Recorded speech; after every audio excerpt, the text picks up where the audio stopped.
Great. So thanks very much. Thank you very much. This is a little work in progress that I wanted to share with you and see your reactions and test my ideas. And this looks like a pretty good setting for doing so.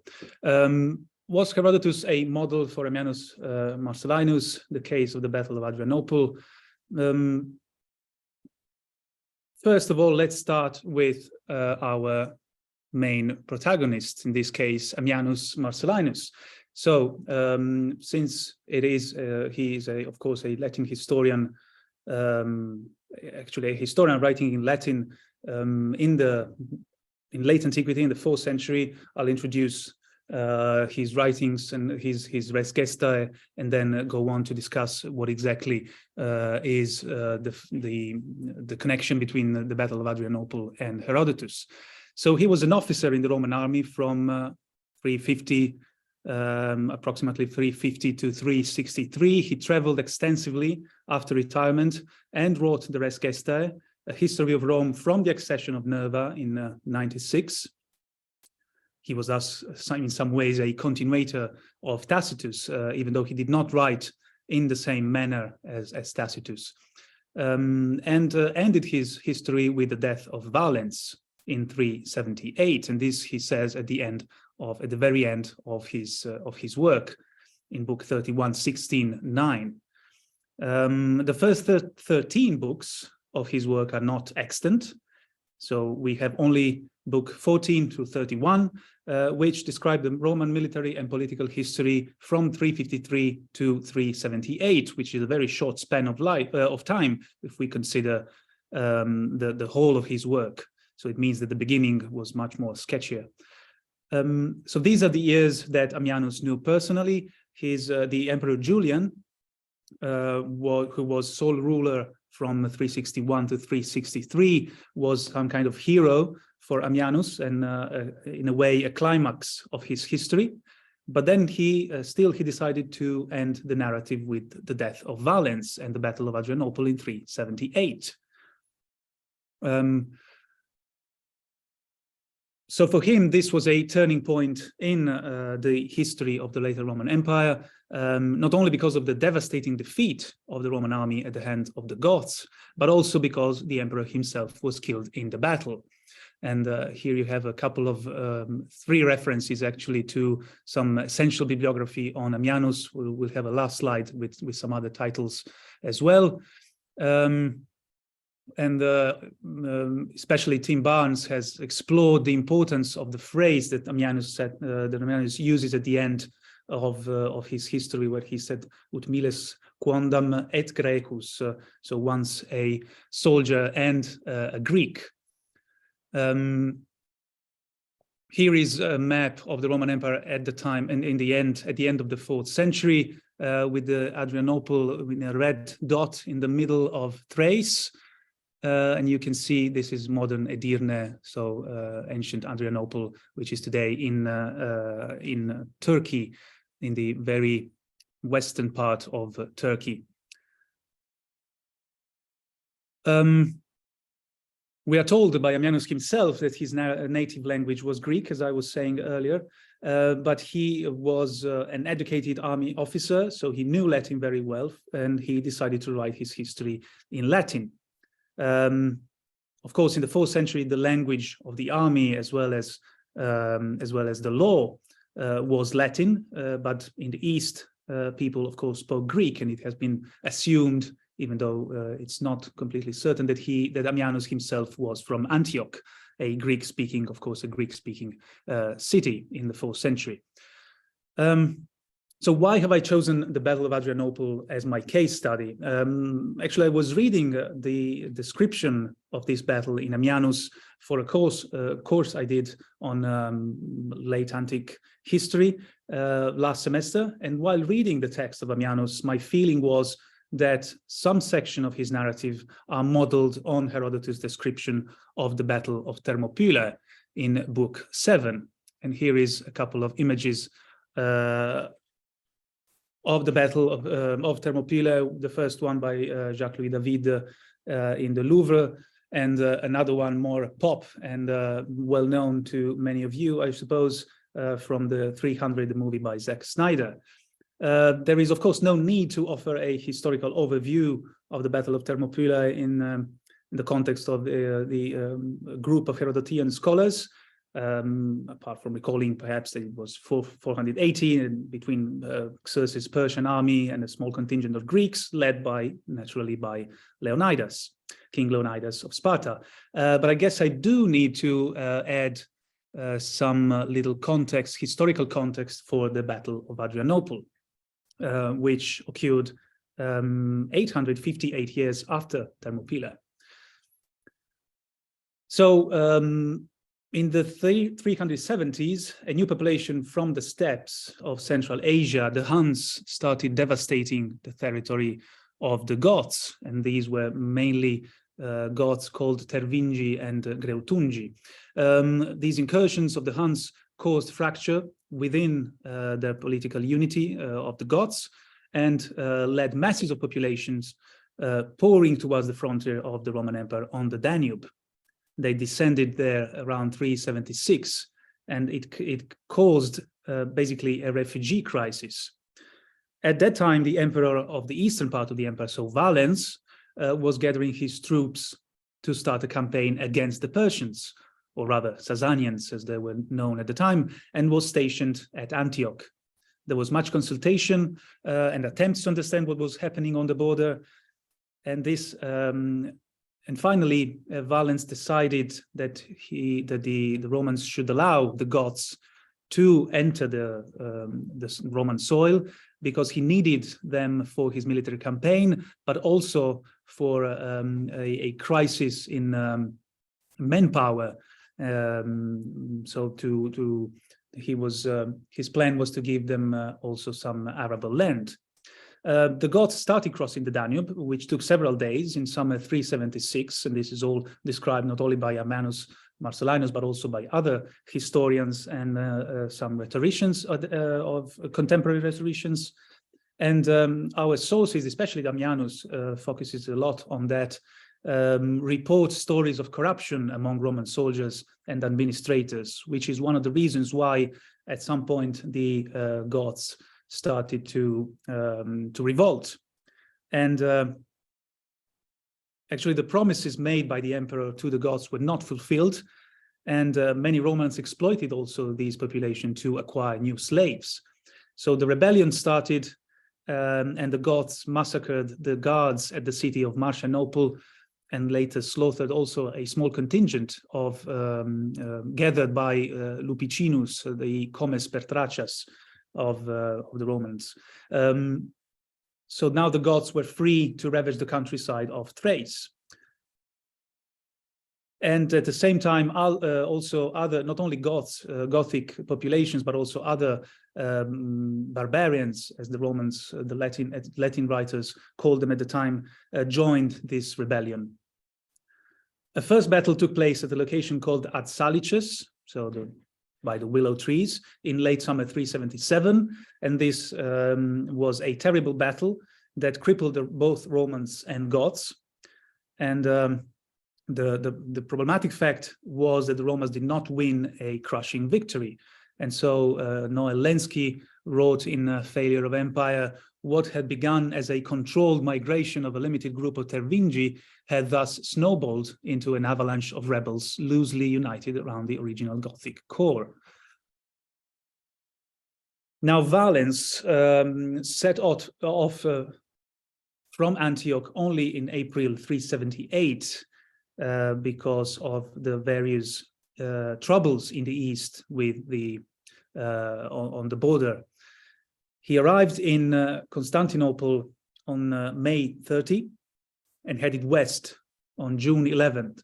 So he went on the road to Adrianople. Eventually, he reached Adrianople itself, the city, and his army, Valens himself and his army, marched against the Goths on August the 9th. So they reached, the Romans reached the Goths in the early afternoon, a few miles from Adrianople. And the battle itself is described by Ammianus in chapters 12 and 13, mainly of book 31. The Roman soldiers were left under the sun for most of the day, and they were fatigued. And when the Gothic cavalry suddenly arrived, it crushed the left wing of Valens' army, and the Roman heavy cavalry fled the battlefield. From there on, it was a proper massacre, and the emperor himself died on the field, his body never to be recovered again. Two-thirds of the army was lost, and there is a nice phrase by Themistocles that's saying that an entire army disappeared like a shadow. Regarding the numbers, the approximate number of the Romans was around between 30 and 40,000 men, and so the dead were about 25,000, which is quite a lot. There is speculation on the number of the Goths. Initially, it was thought that there were only 10,000 warriors, which is why Valens did not wait for his nephew Gratian to arrive with marine forces. But probably there were many more Gothic populations, barbarians in general, and they were also joined by the cavalry, which was a big surprise for the Romans. Now, I will not discuss Ammianus' method and his so-called face of battle narrative, nor the reactions to the battle in other surviving contemporary sources, which is something that has been dealt with, especially here by Lenski, for example. Nor will I tackle the wider problem of warfare in ancient literature and the reliability of our sources for the reconstruction of ancient battles, which is also something that has been dealt with repeatedly, especially by Hornblower, Whitby, and also by John Landon, for example. We'll leave this problem aside for the moment. What I want to do now is compare the portions of Ammianus' narrative with Herodotus' Book 7. Now, actually, before that, I wanted to consider briefly what scholars dealing with Ammianus think about the influence of Herodotus on Ammianus and whether there is space for new insights. It has been recognized long ago that Herodotus was used by Ammianus, especially as a model for digressions. And the only explicit reference actually to Herodotus is to the name of Herodotus in the Histories is in book 22, where he mentions the pyramids and recalled also at the end of the phrase, Scriptor Herodotus docet. Tim Barnes says at some point in his 1998 book, serious Greek and Latin historians had always included digressions, most commonly geographical, but also cultural and ethnographical. But Ammianus uses them on a scale unparalleled since Herodotus.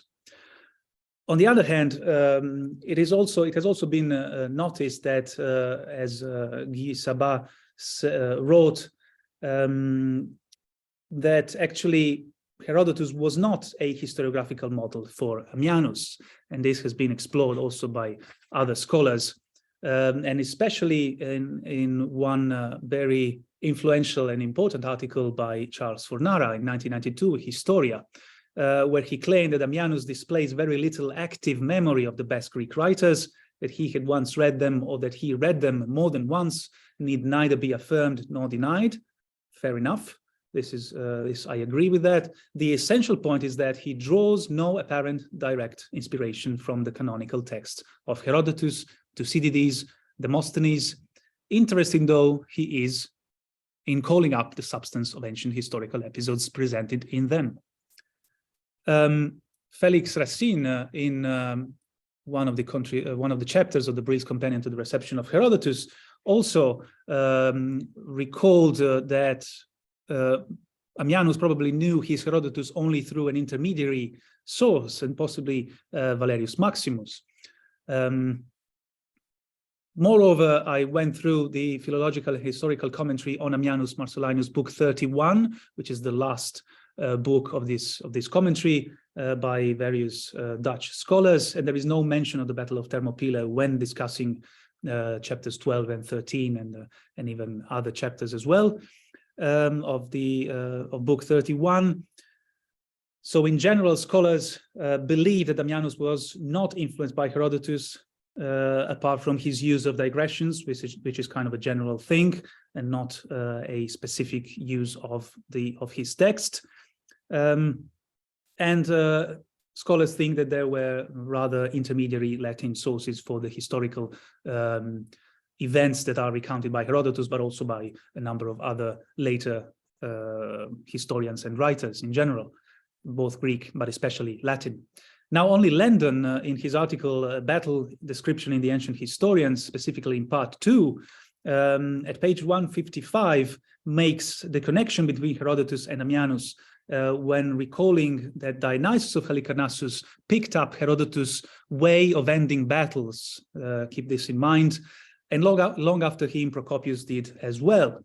And then in footnote 37, after citing the specific passages in Dionysius and Procopius, he also writes, also Ammianus Marcellinus 31, 13, 12, 19, which is the very end of the Battle of Adrianople. Now, I found this reference only a couple of weeks ago, actually, when I reread Landon's important article, and it was helpful because it actually confirmed my initial impression, hopefully. Now, let us see what is exactly that recalls Herodotus' narrative in the description of the carnage of Adrianople. Well, in general, we can, of course, mention some narrative patterns, such as the terrible defeat of Romans and Spartans, respectively, against the barbarian enemy, the significance of the battle for the history both authors are recounting, and the death of both Emperor Valens and King Leonidas. But there are also so many other things that are not identical. For example, of course, on the one hand, Ammianus ends his history with the battle, whereas for Herodotus this is not the case. Well, one point, specifically one point that I noticed is where Ammianus writes about the fighting in a very, very vivid description and rhetorical virtuosity, I should say, that brings out the tragic nature of the event, and especially this passage here in 31:13-10, where the barbarians' eyes flashed fire as they pursued their dazed foe, whose blood ran cold with terror. Some fell without knowing who struck them. Some were crushed by sheer weight of numbers, and some were killed by their own comrades. Non nulli ponderibus solis urgentium obrupti, ictuque suorum aliqui trucidati. By the way, little footnote, the translation I have used is the one by Walter Hamilton in the Penguin edition, passages selected by Andrew Wallace Hadrill. This description I just read is, I think, not very dissimilar from a passage in Herodotus 7:23, where he mentions the Persians stamping on their own dead in the bottleneck of Thermopylae. The passage that I have underlined, Poloimende esepipton auton estentalason kai diephteironto. So many were pushed into the sea and drowned, and then far more were trampled alive by each other, upallelon, with no regard for who perished, which actually reminded me, I don't know how many of you saw Game of Thrones, I suppose a few, reminded me very much of this grueling battle of the bastards in season 6, episode 9, where everyone is crushed and killed by their own companions. There are also other instances where the text of Ammianus resembles Herodotus, namely the description of broken spears and soldiers fighting only with their swords in a narrow space. So here we have Ammianus diffractis hastarum plerisque conlisione assidua, gladis contenti destrictis in confertas hostium turmas mergebant se salutis in memores. So most had their spears shattered in the constant collisions, so they made do with their drawn swords and plunged into the dense masses of the foe, regardless of their lives, which recalls the beginning of chapter 224 of Herodotus, Dora tamen toisi pleoisi auton tenikauta etunchane kate gota hoide toisi xifesi diergadzonto tus Persas. By this time, most of them had their spears broken and were killing the Persians with swords. The beginning itself of the battle in Ammianus is characterized by clouds of smoke and dirt covering the sky. So you see here, dust rose in such clouds as to hide the sky, which rang with frightful shouts, which reminded me of the famous pun by the Spartan Dienekes, who was told that the sky was going to be covered by Persian arrows, and he replied that they will fight in the shades. This is only a suggestion. This is not such a strong echo, but it might have been if Ammianus was recalled the passage in Herodotus 2:26, book 7 to 26.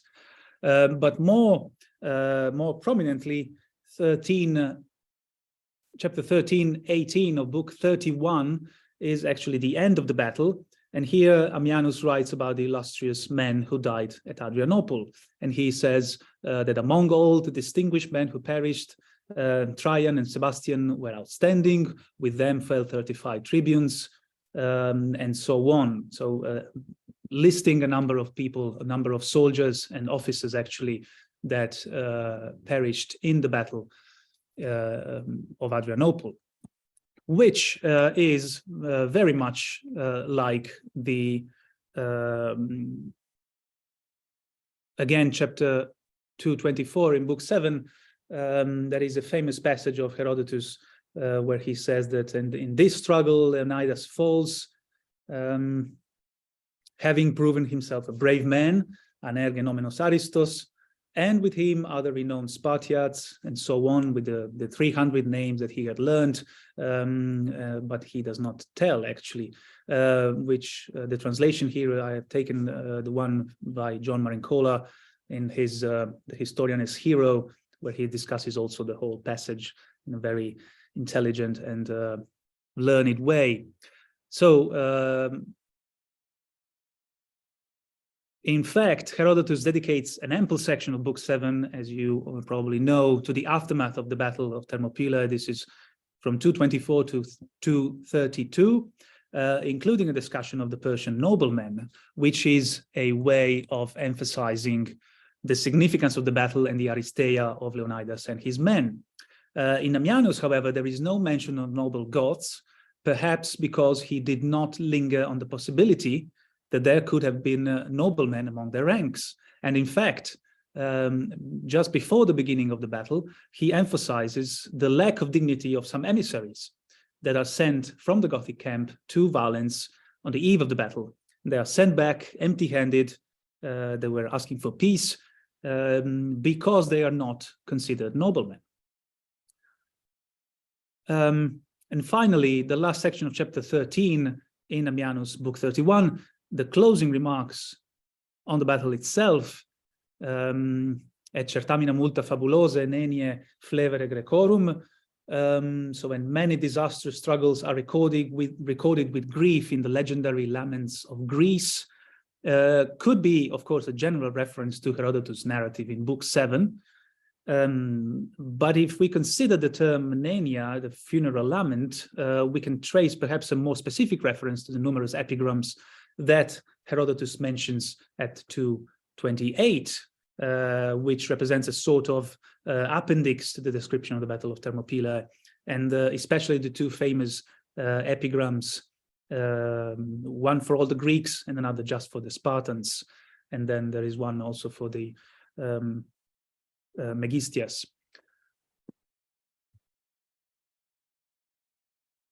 Now, of course, we could also linger on the fact that Ammianus probably had in mind another important Greek author, and that is, of course, Homer, which is something that has been treated and has been discussed, especially by Landon, but more specifically by Kagan in The Eye of Command, where a comparison is made between some passages in the Iliad and the Battle of Strasbourg in 357, where there is Julian victorious against German tribes. And this is especially, so this is in book 16 of Ammianus. In particular, the masses of soldiers described in Homer Iliad 6 at the very beginning of book 6 is very telling, and this has been used for the Battle of Strasbourg. But I think there are also some similarities here between Ammianus and Homer, Ammianus book 31 and Homer. So this is the passage, the last passage in the slide. Then the lines dashed together like beaked ships, pushed each other back and forth in turn, and tossed about by alternate movements like waves at sea. However, of course, we should actually point out that Ammianus is also a creative writer and distances his work from Homer. And this is evident at the end of the Battle of Strasbourg, especially when Julian stops the soldiers from going into the river, which changes the narrative that we find in the Iliad. And this is, and he also does not glorify Julian as a new Achilles, even if he could have. And this is rather an interpretation, not a strict imitation of Homeric battles.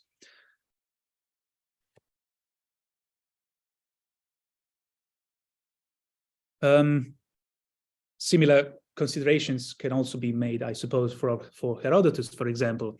So to head towards the conclusions, previous scholars we've seen have attempted to display that Herodotus was not a model for Ammianus. My investigation possibly shows the opposite, at least for some portions of his Res Gestae. This, of course, does not mean that he just had a copy of Herodotus on his desk and he was copying Herodotus. If I'm correct, our Latin author reinterpreted some of the narrative patterns found in the Thermopylae episode. For the sake of completeness, I also went through the history, the Res Gestae of Ammianus quite quickly, actually, and checking also all the possible references to Herodotus and the Persian Wars in general. And there are more than 30 allusions to the histories of Herodotus. There are generic references to episodes found in the histories, but there are also more specific passages recalled. One of the most interesting is, in my opinion, the one that I have reported here. So from book 18, and Ammianus says, "How long, storied Greece, Grecia fabulosa, will you continue to tell us of Doriscus, the city of Thrace, and of the armies drawn up in troops within enclosures and numbered? For I am too cautious, or to tell the truth, too timid to exaggerate anything beyond what is proven by trustworthy and sure evidence." And this is evidently a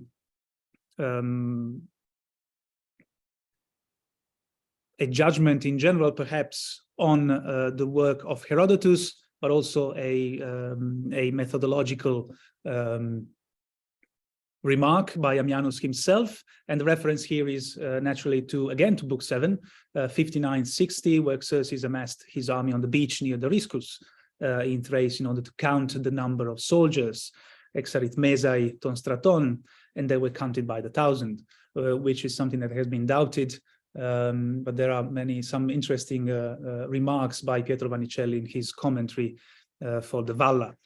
And John Marincola, in Authority and Tradition, when discussing this passage of Ammianus, says a contrast is made between the exaggerations so often later attributed to Herodotus and the present author's reliance on trustworthy evidence.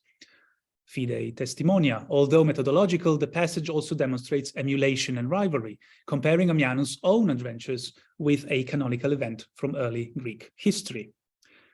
Now, moreover, the expression Grecia fabulosa reminds me also of Cicero when he is in the Laws, the Legibus in 1:5, where he recalls that not only calls Herodotus the pater historiae, but also refers to his Herodotus and Theopompus history as full of fables, full of myths.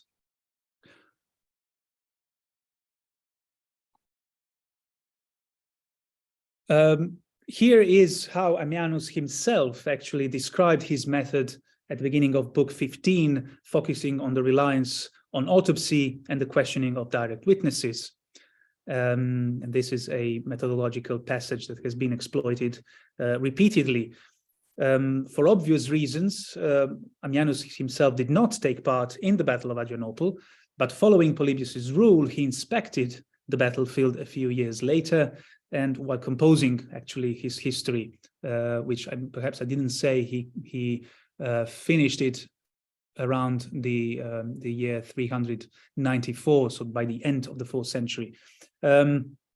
He could also have encountered, of course, some veterans, someone who survived the battle and perhaps interviewed these soldiers, but we do not know exactly. So I hope to have shown that Ammianus modeled the description of the Battle of Adrianople on Thermopylae, and I am eager to hear from all of you. This, of course, does not mean that Ammianus had invented the whole story. Battle descriptions in ancient historians, as shown by John Landon in the article I mentioned earlier, are some of the most enduring elements in within the historiographical genre. As already mentioned, most scholars have argued that Ammianus did not use Herodotus directly, but only through intermediary sources.